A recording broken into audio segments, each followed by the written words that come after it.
तो देखो बच्चों, हम लोगों के दो ये इसमें हो चुके थे, है ना। हमने कहाँ तक कर लिया था? परचेज गुड्स तक कर लिया था, सेकंड नंबर के ट्रांजैक्शन तक, परचेज गुड्स फॉर कैश तक। तो अगर आप लोगों का हो गया है तो अच्छी बात है, और नहीं हुआ है तो देख लो, अगर हो गया तो चेक कर लो कि आपने सही किया है कि नहीं।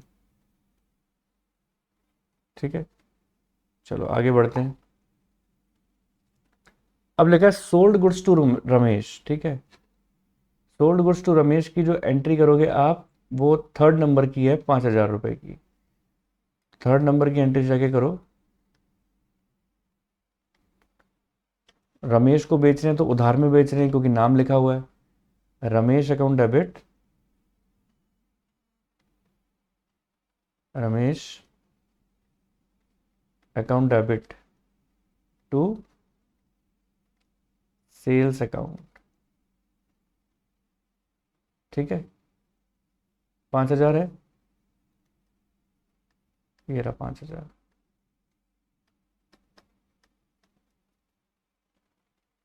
तो लिखो यहाँ पर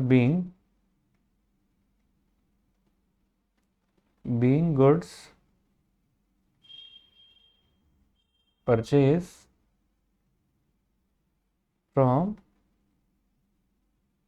रमेश। ठीक है, सॉरी परचेज नहीं, सेल्स है ना।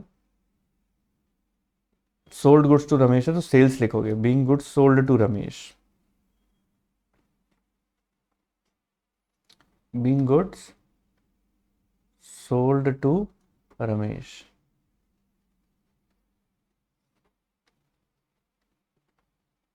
ठीक है जी। अब यहाँ पर हम एक लाइन खींच देंगे और नया ट्रांजैक्शन आ जाएगा। ठीक है, फिर आता है, देखो यहाँ पर नेक्स्ट हमारे पास क्या आएगा। फिर लिखा है कि आपको परचेज फर्नीचर फ्रॉम मुकेश। अब यहाँ पर भी नाम दे रखा है, लेकिन आपने एसेट परचेज किया है। तो जब हम एसेट परचेज करते हैं तो एसेट्स का नाम लिखते हैं। 12,000 की एसेट्स परचेज की है, तो फोर्थ नंबर का फर्नीचर अकाउंट डेबिट। ठीक है, और किससे परचेज किया है, नाम देखो लिखा होगा मुकेश से। 12,000 तो मुकेश का नाम आ जाएगा। फर्नीचर नाम इसलिए लिखा क्योंकि गुड्स नहीं है, ये एसेट्स है। तो जब आप एसेट्स परचेज करते हो तो एसेट्स का नाम आता है 12,000 का। देखो, ये जैसे अभी मेरा फॉर्मेट ख़त्म हो गया। ठीक है, पहले एक बार नरेशन लिख लो फिर बताता हूँ। बीइंग गुड्स, गुड्स नहीं, furniture. Being furniture purchase from Mukesh. Basically देखो क्या होता है, बेसिकली क्या चीज़ होती है कि इसके अंदर जैसे देखो आपने है ना, जैसे मेरा फॉर्मेट ख़त्म हो गया, हो सकता है आपकी आपकी जो नोटबुक है उसका भी पेज ख़त्म हो जाए। अगर एक पेज ख़त्म हो जाता है, आप दूसरे पेज पर जाते हो, तो अपन पेज को ख़त्म करते वक्त क्या लिखते हैं? Total C F, C F for carry forward. और डेबिट साइड का पूरा टोटल लगा लो और क्रेडिट साइड का पूरा टोटल लगा लो। ठीक है, और सेम चीज़ जब जाके आप नेक्स्ट पेज पे लिखोगे, नेक्स्ट पेज पे भी आप सेम फॉर्मेट बनाओगे ऐसे, तो वहां पर अपन क्या लिखेंगे? Total B F. C F से मतलब है कैरिड फॉरवर्ड, और बी एफ से मतलब है ब्रॉड फॉरवर्ड।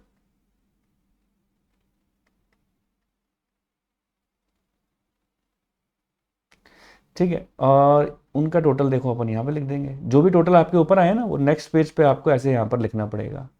ठीक है, इन केस कि अगर आपका पेज खत्म हो जाता है तो। ठीक है, लेकिन यहाँ पर अभी मेरा कोई पेज खत्म नहीं हुआ है, ये मैं इस फॉर्मेट को एक्सटेंड कर रहा हूँ। लेकिन मैं बेसिकली बात बता रहा हूँ, अगर आपके साथ ऐसा हो जाएगा तो आपको टोटल सी एफ और टोटल बी एफ के कंसेप्ट के ऊपर चलना होगा। अब देखो, अब अपन को क्या काम करना है, फिर से एक लाइन खींचनी है यहाँ पे, क्योंकि जैसे एक ट्रांजेक्शन खत्म हो जाता है हमें एक लाइन खींचनी है। ठीक है, अब नेक्स्ट नेक्स्ट ट्रांजैक्शन देखो क्या है हमारे पास, फिर लिखा हुआ है पेड कैश टू राम। अब आप राम को कैश पेमेंट कर रहे हो, तो राम को कैश पेमेंट कर रहे हैं, फिफ्थ नंबर का ट्रांजैक्शन है 700 रुपये का। तो फिफ्थ नंबर का ट्रांजैक्शन है 700 रुपये का, राम को कैश पेमेंट कर रहे हैं, तो एंट्री क्या हो जाएगी, Ram's account debit, Ram's account debit to cash account, 700 का पेमेंट कर रहे हैं। तो यहां आप लिखोगे being cash paid to Ram, ठीक है। और फिर से वही एक एंट्री, अपना लाइन, स्ट्रेट लाइन खींच देंगे यहाँ पे। आओ आगे की बात करें। फिफ्थ के बाद 10th नंबर की बात करते हैं, रिसीव्ड कैश फ्रॉम हनुमान 1700 है। आपको हनुमान से कैश रिसीव हो रहा है 1700, ठीक है। 10th number cash account debit, cash receive हो रहा है ना, तो कैश को डेबिट करोगे और टू हनुमान, ठीक है। 1700 1700 का रिसीव हो रहा था ना, देख लो ये रहा। और आप इसका नरेशन क्या लिख दोगे, being cash received from Hanuman, ठीक है जी। ये फॉर्मेट वाइज करने का तरीका बता रहा हूं, being cash received from Hanuman, और यहां से लेकर यहां तक अब आप एक लाइन खींच दो, ठीक है।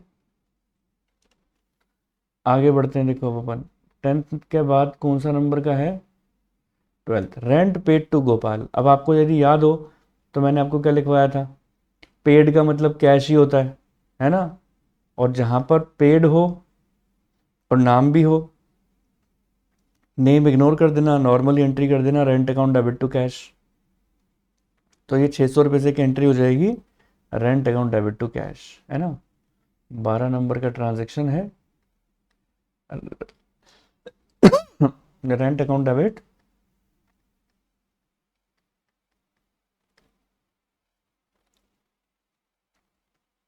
टू कैश अकाउंट, 600, ठीक है। 600 की थी ना, ये देखो 600 की थी, और 12th नंबर का ट्रांजैक्शन है। तो ये देखो बीइंग, क्या लिखोगे, being rent paid in cash, being rent paid to Gopal, ऐसा लिख लो, being rent paid to Gopal, और यहां से लेकर यहां तक हम लाइन खींच देंगे, ठीक है जी। अब 12th के बाद देखो कौन से नंबर का ट्रांजैक्शन है, रिसीव्ड कमीशन 300 लिखा हुआ है, हमने कमीशन रिसीव किया है। तो कमीशन रिसीव किया है 14 नंबर में, और कितने की, 300 की। तो अब आप रिसीव्ड कमीशन की एंट्री कर लो, रिसीव किया है तो कैश अकाउंट डेबिट हो जाएगा,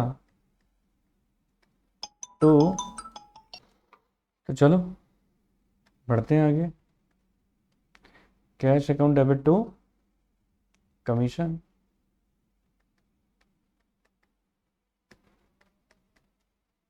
ठीक है। अब cash account debit to commission कितने रुपए का था, कमीशन 300 रुपये का, तो 300 रुपये से अपन ने एंट्री कर दी। और क्या लिख रहे हो आप, being commission received in cash,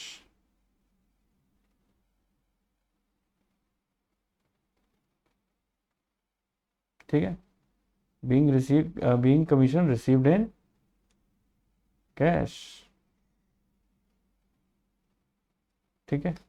चलो आगे बढ़ते हैं, नेक्स्ट देखिए, नेक्स्ट आता है हमारे पास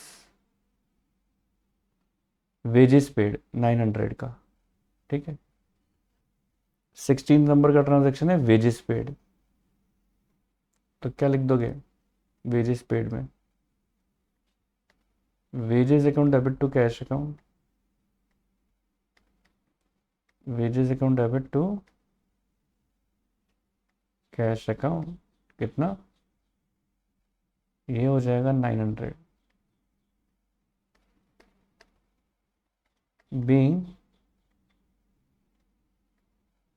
being wages paid in cash, ठीक है। इसके बाद इसमें एक लाइन खींच देंगे अपन,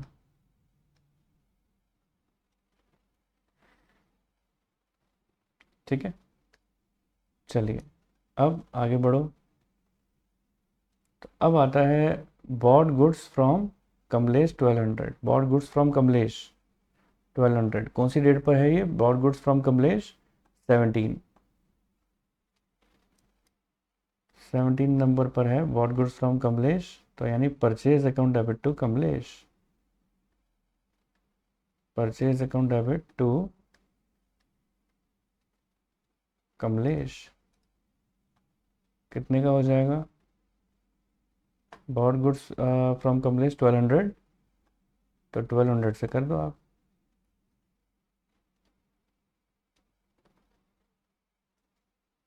being goods purchase from Kamlesh,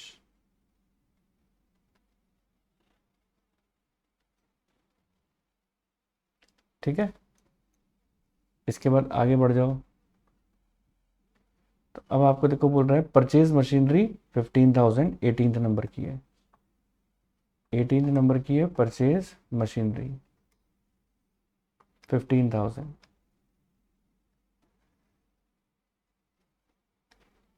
18th number की machine account debit to cash, machinery account debit to cash, यही करते हैं ना एंट्री 15,000 की। Being machinery purchase in cash,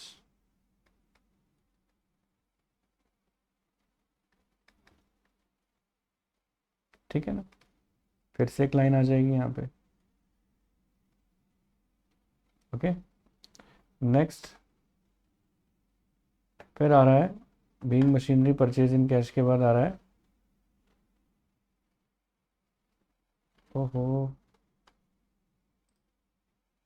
ये आ रहा है यहाँ पर बॉट बिल्डिंग इन कैश। अब आपने बिल्डिंग कैश में खरीदी है 30,000 की, 19th नंबर की।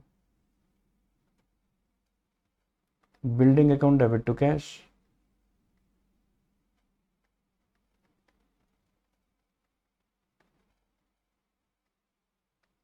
$30,000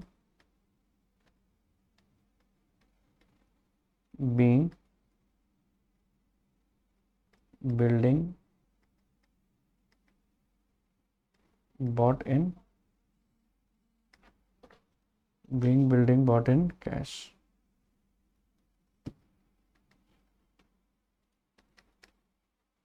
वही एक लाइन आ जाएगी। और आगे बढ़ो।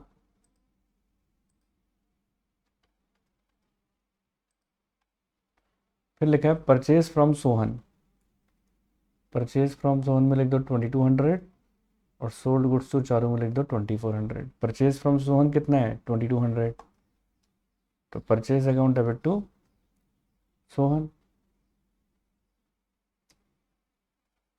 परचेज गुड्स फ्रॉम सोहन, क्योंकि आगे कैश वैश कुछ नहीं लिखा हुआ, तो आप यही मानोगे कि आपने उधार में खरीदा 2200।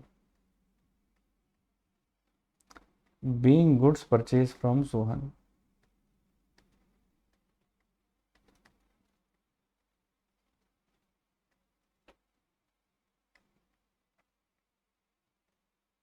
फिर से लाइन खींच देंगे यहाँ पे एक।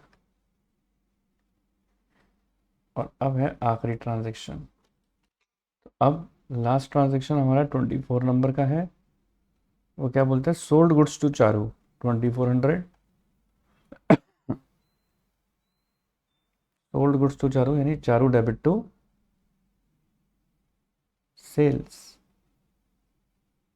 2400 और 2400। और क्या लिख दोगे आप, being goods sold to Charu. अब हमको क्या काम करना पड़ता है, यहाँ टोटल लगाना पड़ता है। जब सारा ट्रांजैक्शन हो गया तो टोटल लगाना पड़ेगा यहाँ पे, है ना। तो देखो टोटल लगाएंगे, कितना टोटल आएगा वो देख लेते हैं। देखो ऊपर से टोटल लगाना चालू करते हैं और आप पोडियम पर देखिएगा, कैलकुलेशन चलेगी, ठीक है। यहाँ पर सबसे पहले है 5 लाख, तो हमने 5 लाख लिखे, प्लस 10,000 प्लस 5,000, ठीक है। फिर इसके बाद है 12,000 प्लस 700 प्लस 1,700 प्लस 600, है ना। फिर 300 900 1200, 300 900 1200, ठीक है। फिर 15,000 30,000 प्लस 15,000 प्लस 30,000 प्लस 2,200, है ना। फिर 2,400, तो ये हो गया 5,82,000, है ना। तो यहाँ पर अब आपको टोटल के सामने क्या लिखना है, 5,82,000 डेबिट में भी इतना ही आएगा और क्रेडिट में भी इतना ही आएगा। तो इस तरीके से जर्नल एंट्रीज के क्वेश्चन को आपको फॉर्मेट वाइज करना होता है। तो उम्मीद करता हूँ आपको अच्छी तरह समझ में आया होगा।